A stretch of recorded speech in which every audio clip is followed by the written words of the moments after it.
Well, let's get an expert view on what that jobs report might look like. Rob Carnell is chief economist, international economist at ING Wholesale Banking. Bloomberg ranks him as one of the most accurate labor economists this year, so we appreciate getting your preview.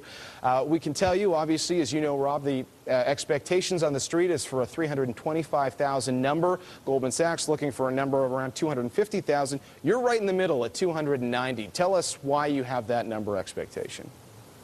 Well, I think expectation's probably always too strong a word to use with payrolls. Expect the unexpected.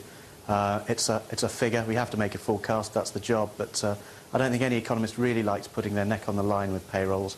Minus 290, it's a figure that we arrived at just by looking at some of the recent whipsawing in the data.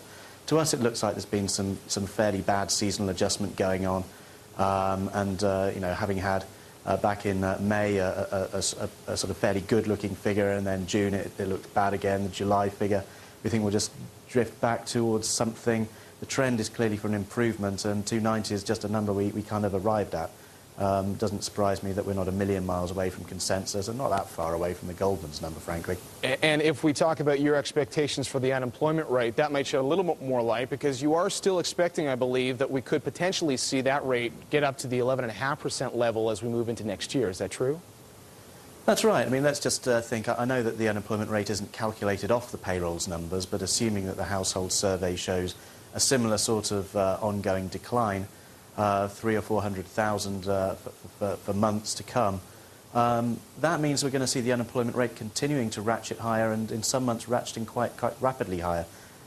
We think it takes something like 140,000, 150,000 jobs positively created in a month to actually get the unemployment rate just to sit still, stop going up. And you know, if you ask me when we're going to see that, and I don't think that's going to be until the middle or second half even of next year. In the meantime, that gives us a lot of months in which that unemployment rate number will keep on going higher. So it's definitely well into the high tens, and I think, yes, an 11-something figure at the peak is looking very possible right now. And Rob, we just highlighted what some of the expectations are for wages, for hours worked. Obviously, the impact on the consumer in terms of spending is what we want to know as well. What are your expectations?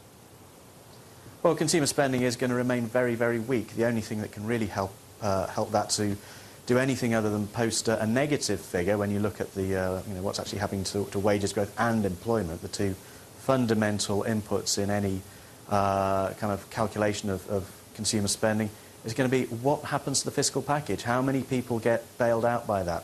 How many shovel-ready jobs does it protect? And how is that going to feed through? So we think you end up with a small positive, but you know, something around the 1% level for 2009 as a whole, for 2010 actually, which is, I guess, the year that we should be thinking about. It's not a fantastic outcome for the consumer. All right, Rob, we thank you for your time this morning. Appreciate that. Again, Robert Carnell expecting a payrolls number negative 290,000.